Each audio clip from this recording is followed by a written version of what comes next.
kire ku show wawulira otya okubanga show ejjuza era ng'ekoze bulungi wawulira otya? This was like a dream come true. I felt so good. I felt blessed. Si kyangu kola kivulu nekibeera successful. So nawulira nti at least I've achieved something. I'm somewhere. That's how I feel. Besides ziri shows ezasookawo ebbiri ebigambo last shows ezasooka like shows ziri ezasookawo ebbiri bantu bavayo ne bacriticizing abantu ne boogera ebigambo bingi era nga balowooza this time around kigenda ba kyekimu. Fik ebigambo ebyo gwe nga Fik Fameica brand kyakuyisanga kitya era we were setting this show kyakuleka gwe nga okusookera ddala ebigambo byonna byonna byayogera byantuukako era nakola show nga mbimanyi naye nayagala nnyo nze mbeera ekyokulabirako nti mu bulamu mubeeramu ups and downs. Tekitegeeza nti wekiba kigaanye leero nenkya kigenda kugaana, no. Wekigaana leero situuka azuuka genda okole ofune kyolina okufuna. Go get what you deserve. I felt like I need to be an example. I need to inspire a lot of people with this show. So I had to do it, not for myself. Amazima nze show yange nakikoze nga tekikoma kunze nga ekintu omuntu kyasobola okulabirako okubeera inspired nti si buli lunaku mbubigaana.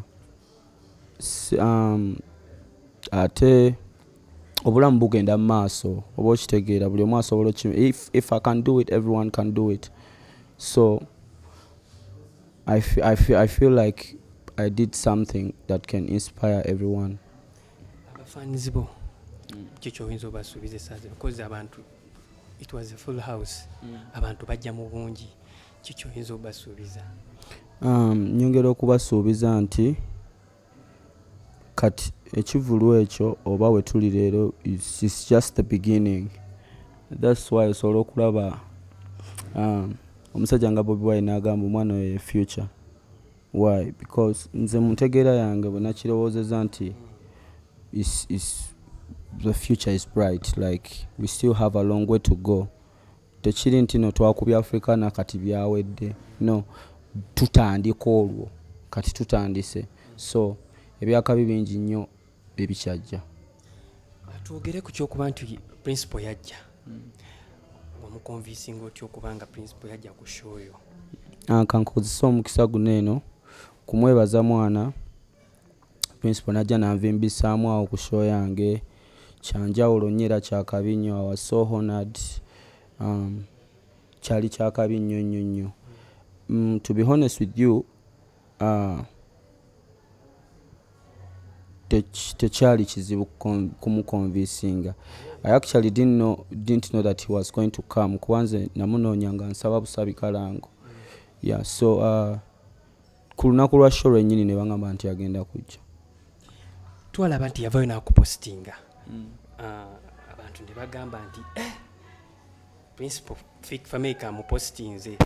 Fik wawulira otya? Kuba ekyo kintu si kyangu. Abayimbi bangi babadde bamutegeka bamuyita n'atajja. Sebo goyina akati tugambe nti sebo oyina akati oyina akatiiko.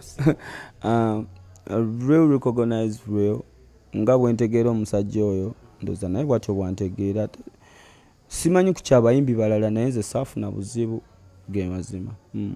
Abo wali omuwa invite like gwa gitwalayo era like response ye yali etyanga ye principal yali etya?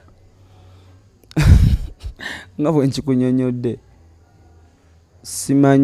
simanyi buzibu buliwo mu kuyita principal ku supportinga bayimbi oba okubeerawo ku bayimbi naye amazima nze teyankaluubiriza. It was through Nubianly. Yeah. Nakutuma n'erinnya sebo Future Fameica. Nga bwe nkikunyonyodde mutegeera yange nze bwentyo bwe nakiinterpretinze naye ndowooza he knows better. Tulaba nti abayimbi abakupostinga mu mwali Bebe Cool. Jose Chameleone yakupostinga ayimbi bangi ab'enjawulo naye bano the big three bajjako Bobi Wine yekka kino bano ababiri Bebe Cool Chameleone kye kyabalemesa okujja ku show era ndowooza ekyo ina kibuuza bba ate n'ekirala nzikiriza nti abo abayimbi b'amaanyi babeera ne schedule eri bize nange kennyini bangi nnyo bakyali banga bakola ebivulu ne sibeerawo not because saagala oba sigaanye but simply because schedule ebeera tight so nkirowooza bwe ntyo nti osanga alina emirimu gye yali ali mu kukwasaganya. Bobi Wine yali omugenyi omukulu era twali tumanyi nti agenda kujja ku stage ya performing akuwemu like atuyimbiremu kiki ekyatuukawo poliisi yamulemesa kiki asi poliisi yamulemesa mugenyi omukulu yali azze kunyumirwa sho mu bitiibwa ne family sikuyimba mu bitiibwa bye wali kyogamba ekyo mwakikkaanyako kirugambe bwe tutyo atekyali mukyakuyimba nze nayita mugenyi wange mukulu ajja anyumirwa esho ekyokuba nti Fik essaa zino tulaba nti show wagikubye what's your next move? Sheno nga bwenkunyonyodde Ibra it's like the beginning of what's coming next like bingi nnyo bye mbadde ntadde ku pause simply because ndi mu kurunning ekivulu ekyo this is something I've worked for years ekivulu ekyo okwapeninga nkikoleredde emyaka so bingi nnyo bye nandibadde nakola edda bye nateeka ku pause nga njagala ekintu ekyo kisooke kiggwe so bingi nnyo ebyakabi bye ntegese nina album ejja mu mwezi gumu nyimba 16 yeah.